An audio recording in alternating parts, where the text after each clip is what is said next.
I had no intention of doing a second movie because the first movie was never supposed to be a franchise. And then it kept stewing in my brain, and I wanted to tell a whole new story. The only idea I had in my head was to make Millie the lead character. So what happens is Millie's character decides to go off on her own and try to save the rest of the world.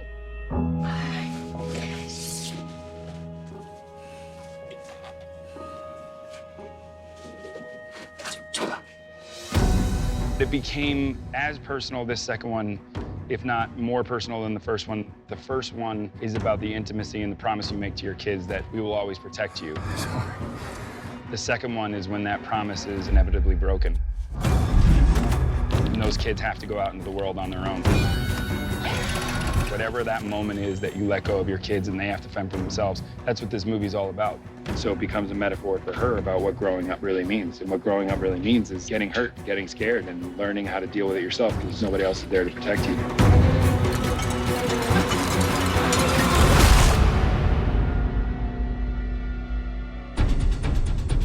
We are currently in Akron, New York. And we chose Akron because we have a whole lot going on in this town. A whole lot of stunts, a whole lot of big, high production value. So we needed a town that we could do all that in and control the whole town because our creatures are gonna make the grand entrance here on this huge, huge street. What do we got? We got units headed out there now, EMS and fire. Whereabouts? I think out by Walker's Farm.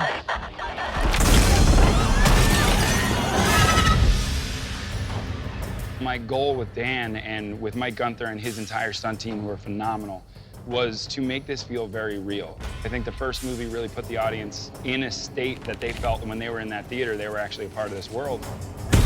And that's what I want to do on this one. So we've got huge stunts down there. You've got a cop car upside down. It only flips over this 1/2 moon size because that's exactly what our creature's power level is. Everything is storytelling. So all the special effects are designed to be exactly what would happen if a creature hit a police car. Look at this. Yeah, it's so casual. It's so good, you guys. Oh, it's so great. It's so great. On day one, it's a free-for-all. There's so much sound, they're just sort of running around and attacking anything that's making sound. So it's a lot more exhilarating. There's a part of me that feels like when we hit, that shot is so good that I'll tell you to be quiet and we'll start crawling and you'll see everybody under the tables. Basically, everything is unpredictable. Every scare could come from anywhere.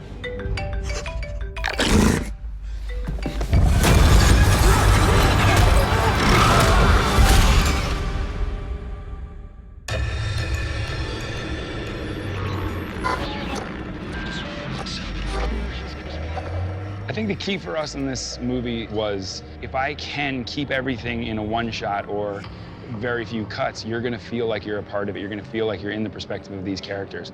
And so in the opening, I wanted to put your leading actress in a car and drive with her and never cut. So calm. Yeah. What is happening? What we wanted to do was put that actual car in a massive action sequence rather than just drive it forward and drive it back and have the action happen to the car.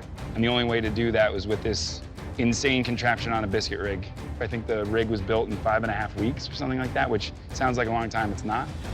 I think we had a total of 6 days to rehearse it, and 2 of those days were with Emily. And when we got here, they were so ready and so jazzed up that when Emily arrived on set, I said, I can do a rehearsal, and she said, no, I just want to go, I want to feel it the first time. When she's going back, that you are so dead straight is perfect. I think it's got to be, like, she doesn't even know what the hell she's doing, you know what I mean?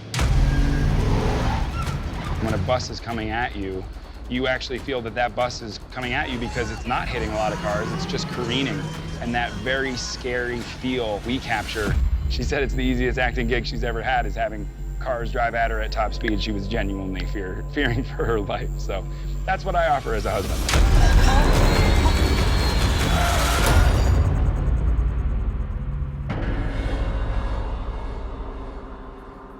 We are at beautiful Buffalovac, which is an old mill here in Buffalo. This is where Killian's character's been living. He has found that underneath these huge vats are the furnace rooms for these vats, so he knows that that's quieter and a safer place. There's 3 feet of concrete. Our family has just arrived here and made quite an entrance.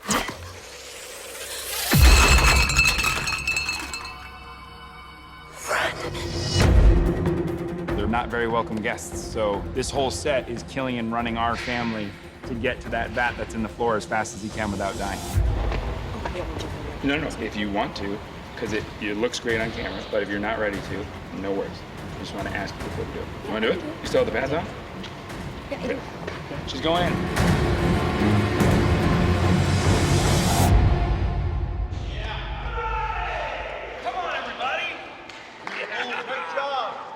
Thank you. That was awesome! This is the exact image where I turned to Drew and Buffalo stopped being inspiration and turned into our set. You see these windows and the guts of this place and the light coming through, and you know that it can be something special. It's just one of those things where this becomes a playground, and the beauty of a location like this and this idea of this once great, thriving steel mill is getting back to that bigger metaphor that I had, which is the America, this idea of our country and what we come from and the industrial age and how impressive all that was, how that's all fading away. And that's what this family is going through. They're living in a modern world and being reminded all around them of sort of the magnitude of where our country once was. So even though we're going into bigger realms, the intimacy of what's at stake and what the core values of this family are and what the mission is, which is to stay safe and try to get others to stay safe, that intimacy is what prevents this from just feeling like a runaway train action film. And then when you get to a place like this, it just makes my job as a director so much easier.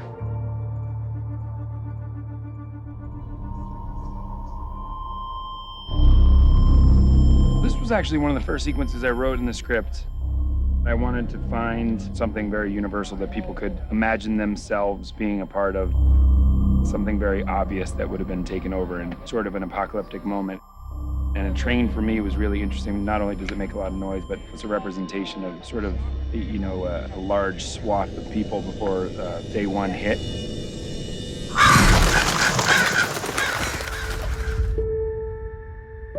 I talked to Jess Goncher, our amazing production designer, and so I think he realized the importance of how this scene would be coming on the heels of so many in-camera moments that we've had, from the stunts that we did in the town to all the stuff that we did in Buffalo Vac and the steel mill. And so getting here to have a fake train or do stuff blue screen, it just wouldn't work.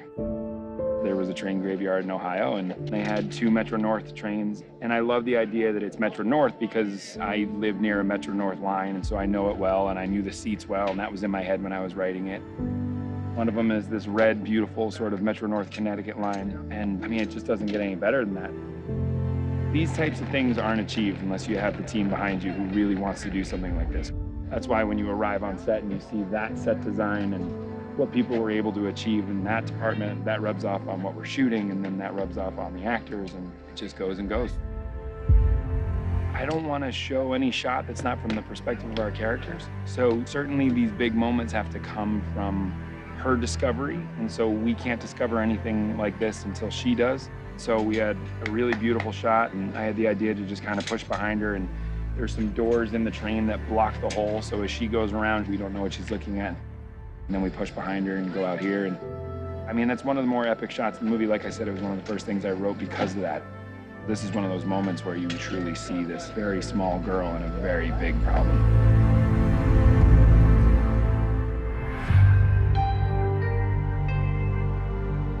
Directing this movie, it was an incredible experience. I had such an incredible crew and group of actors that I trusted so implicitly that I felt so comfortable that they were going to deliver not only the performances, but tell the story that I was hoping that they'd tell, and they did. I was so blown away. It was an organic process. Every single step of the way, we had the audience in mind. Getting the opportunity to make this movie might be the greatest experience of my career.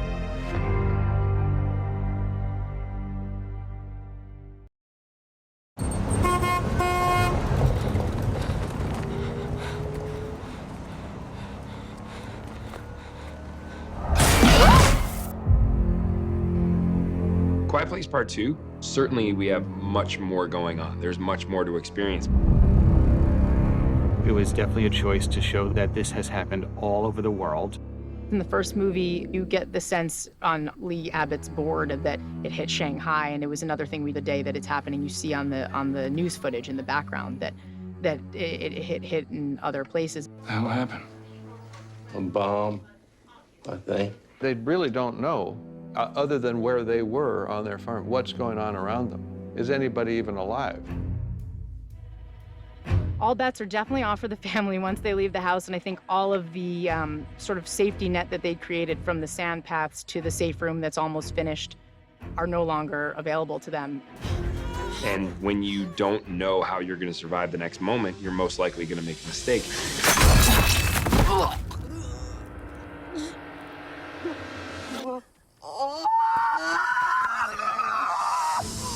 When you make a mistake, our infamous creatures are around a lot more than you thought.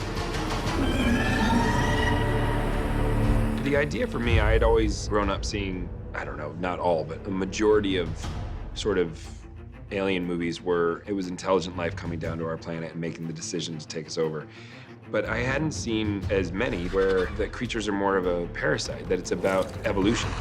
They're just lethal. The way they move and the velocity at which they move. A certain life form that's introduced into the perfect ecosystem can wreak havoc.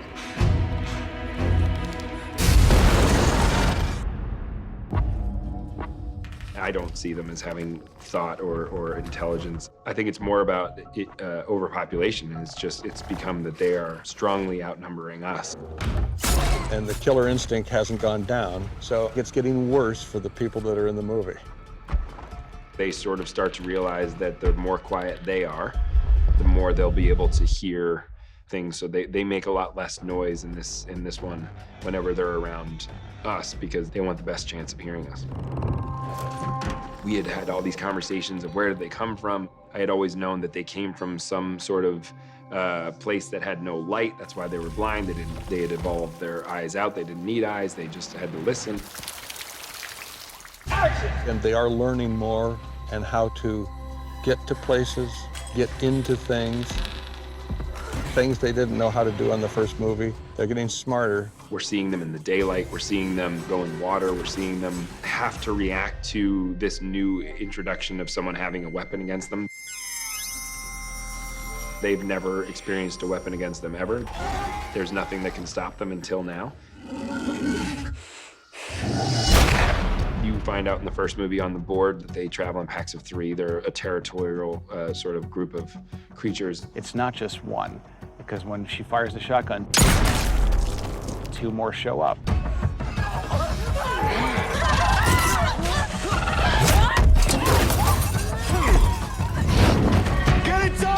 It's this idea that these are the perfect evolutionary killing creatures introduced into a world that is completely defenseless.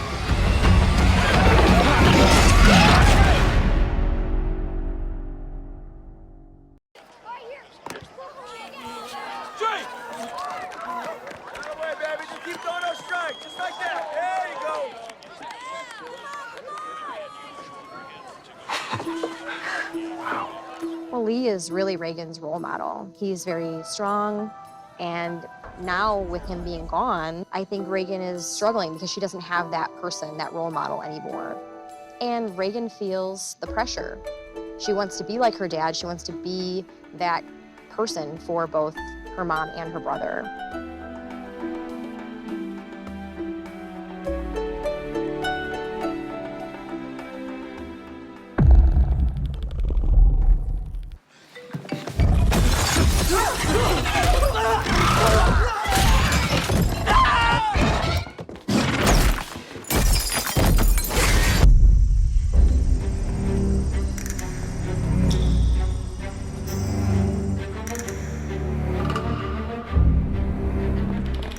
She's very much following in Lee's footsteps, wanting to do as he would do. She's as, you know, as sort of determined and technically savvy and fearless as he was. Her family's dealing with loss, dealing with their safety net being taken from them, and having to take a step into the unknown. She doesn't know what's out there, though. She doesn't know what's happened to the human race. All she knows is what she sees in her family.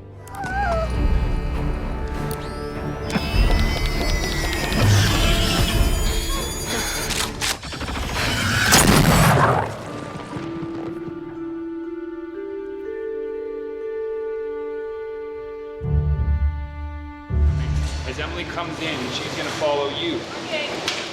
At first, she's a little bit weary. She's a little bit suspect. Action! Emily. I mean, really, at first, the family encounters Emmett, and we don't know him. He's actually a representation of, you know, in my opinion, the rest of the world. He is surviving in a completely different way than the family did, and not nearly as safe and not nearly as surrounded by love. And so there's a darkness to him and there's a fear level to him that makes him unpredictable. And for Regan, she knows she can't trust him. He's not going to help the family. And in her mind, we needed to get as far away from him as possible. The idea of the song came from, what would you do if you were not being able to communicate with people, but wanting people to know that there was a safe place? It's Beyond the sea. You realize that the song is a message. And because she's so savvy and she's so smart, she figures it out. She has the theory that the song is not just a song, that it's actually a communication, and that it's actually telling you where to find them.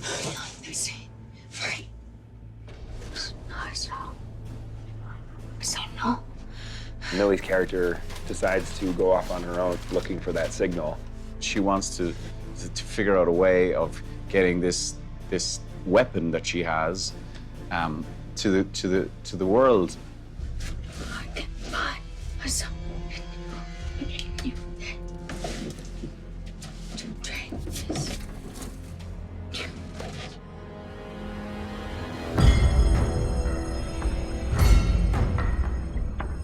Now that they have the answer of how to help, she wants to help. She wants to go out and save other people. And I think in that moment, she felt, okay, I really need to do this on my own. Nobody's on my side here. Nobody's agreeing with me, and I'm going to show them.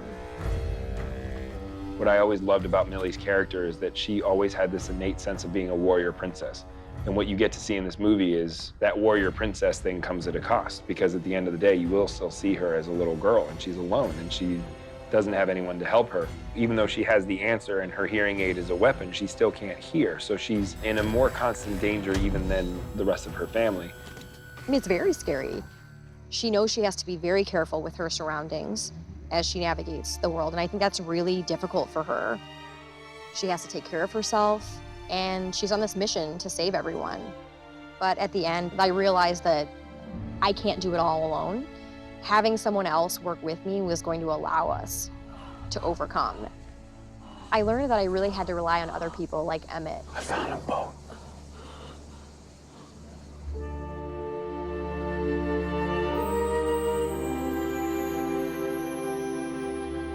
What happens with Emmett is slowly over the course of their journey, he has this kind of awakening and he realizes that she's right. And there is a possibility to help others, and that there are other people out there, potentially good people, that can help. Regan, for all her 15 years on this planet, is figured it out quicker than he did. It's almost as if she thinks, I knew it. We don't have to constantly be killing each other or going crazy or being evil.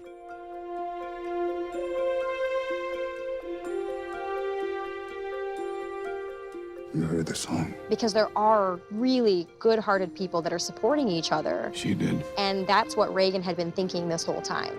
There's an entire utopia, the perfect place, with a bunch of other sort of refugee-like people who have arrived on this island, just like she always hoped for. I'm sorry. I doubted you. There's something here about Millie's character, not only surviving, but actually being a hero. Lee had his way, I had my way. Regan realized that no matter what, she can do it her way.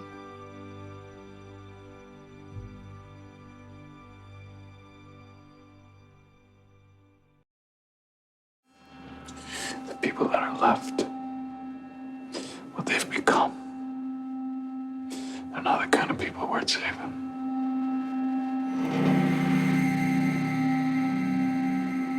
One of my favorite responses to the first movie was, I wonder how everyone else is surviving. The only character you got to see in the first one that wasn't a member of our family was the man in the woods. Other people are surviving in a much more dire way, and the question of whether or not those people want to help out is a real factor of the second movie. Unfortunately, they encounter these horrible people who live by the marina who have figured out that if you live near water, you have a better chance of survival. When you do this, you just stay right here. Even if he moves or does whatever, you just stay right here, okay? Never move your head. This is your power. It's okay. It's okay. Go!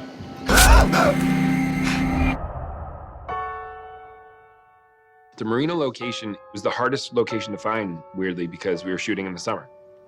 One thing that marinas don't like during the summer is that you say that there will be no boats there and no people. They're not big fans of that. So it was hard to find a marina that would give us access to it.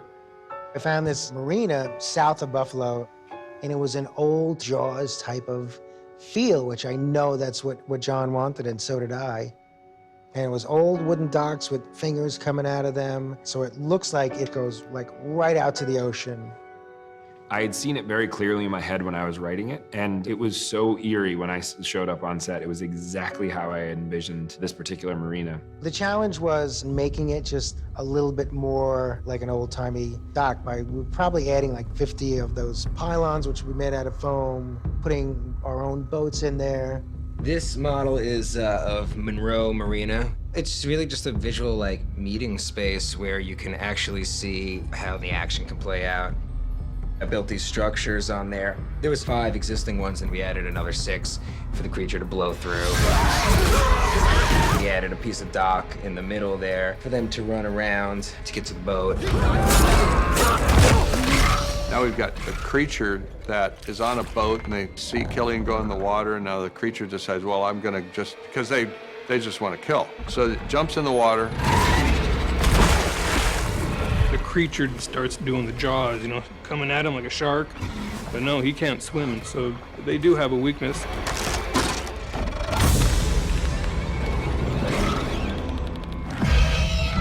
The only thing that stinks about shooting on a marina is an entire crew of nearly 300 has to walk planks that are this wide.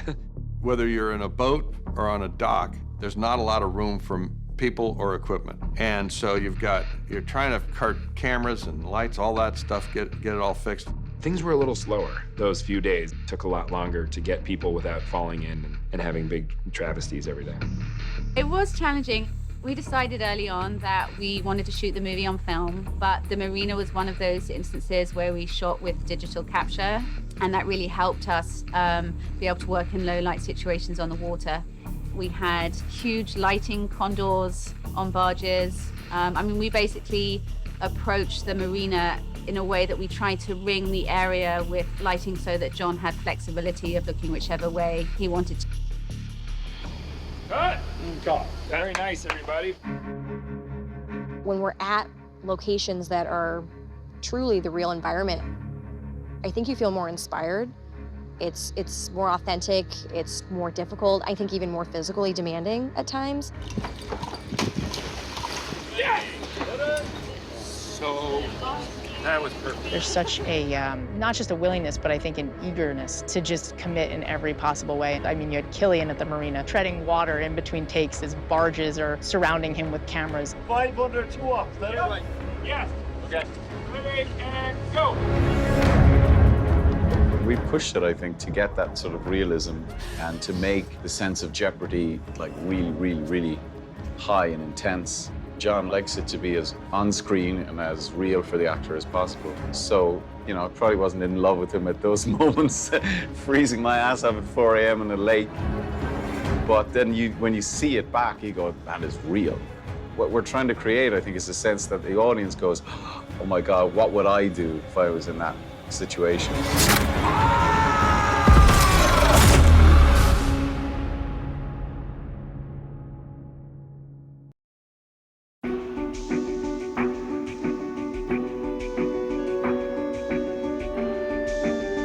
First movie, it was one of the greatest experiences in my career working with ILM. I mean, to work with people that are that extremely talented,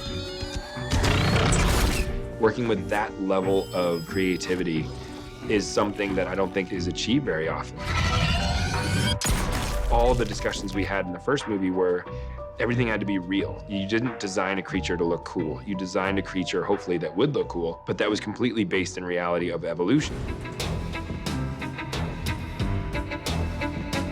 They loved all that stuff. It was all about rules to them. And so in this second one, it's all about what more can we do with them. From the get-go, it was really closely working with John, pitching ideas to him. How do we elevate it for this movie? And what's a different idea? What's something new? How do we make it better every time we can?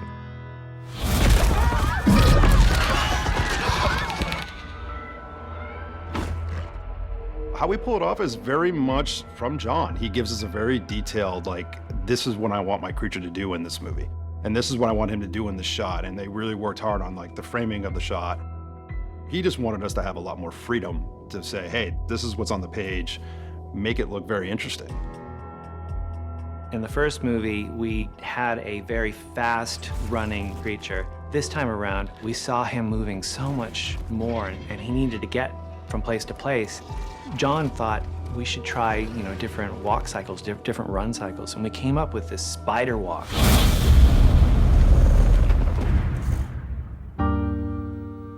A creature that size wouldn't normally be able to move really quickly. But what we found worked really well was when they're hunting, they move really slow, but all of a sudden when they're in attack mode, they move lightning fast, and that made it scarier.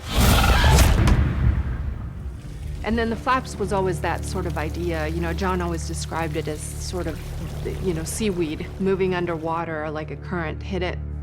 And they shaped around depending on the direction of where the sound came from. And they kind of anticipated them hearing, actually.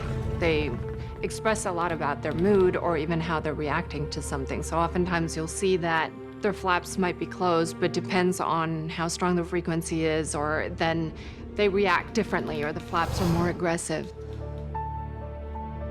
The first movie, John always felt he looked better if he was darker. He just looked better if he didn't have a lot of kick, not too shiny. Little sheen. Sheen is different than shine. And in this script, our creature was going to be in far more lighting circumstances, barely seen, really seen, full daylight, a lot of different textures and colors and component parts to making him look good and look real in all these various locations. When you have darkness, you can hide some things, right, with how the light hits it and all that. So we gave him lots of options to play with highlights and contrast, and really to make it feel like the creature was there, but also not so present that it popped out and wasn't part of the what looked like the original photography. So that was definitely a bit of a dance to get that right. It's all this subtle stuff you've got to go through to make this thing look appropriate for the sequence, for the scene, for the shot, but also look kind of mean and cool, too. And that's the fun of it. You think of these cool ideas, and then you actually have to go and shoot it. I've been there before. It feels great. Shooting on location is the best way to portray a story. It's always one of those hard things in visual effects is blue screen. We only have about 7 blue screen shots. Everything else was shot practically. If you do everything practically, it feels a lot more real, a lot more intense than as soon as you put CGI in. As much as, the creatures and everything are so incredible, we always had practical elements going on around the creatures. When we had our creature interacting with water or with anything in the scene, we'd have somebody, a proxy person, go through and knock things off the wall or jump in the water and give us splashes of where the creature was. It's an interplay of acting, physical effects, and animation being added to all of it to try and keep the gag going. It's a fun challenge for me as a compositor because it's like, okay, well, my job is to make him look like he's in the film.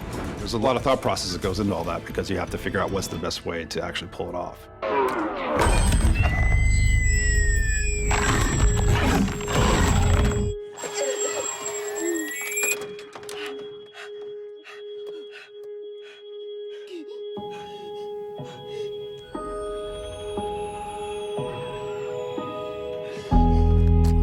Is a huge element that's it gives us our cues. It gives us an indication of the mood of the shot, the mood of the character.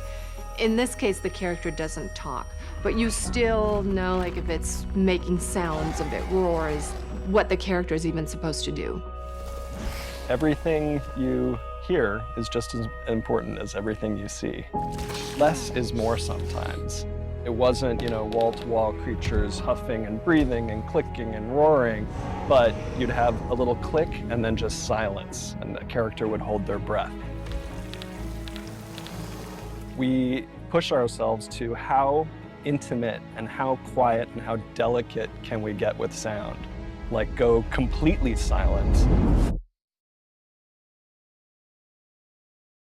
It's always exciting to be able to work on something where you have to tell the story with sound and visual, and there's no verbal language to really get you there.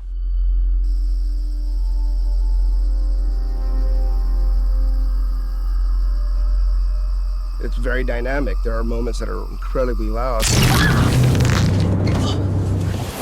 but moments that are just dead silence where there's nothing.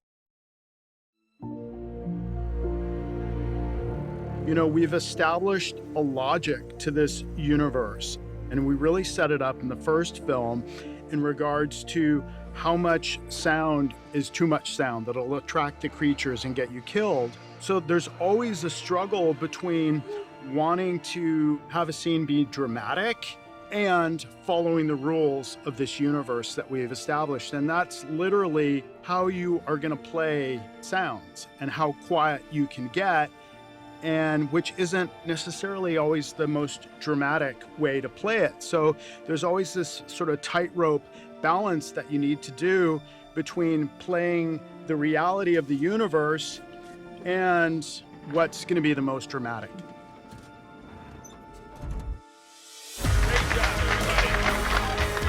I think John is definitely more seasoned. He's super collaborative, but he also has a vision.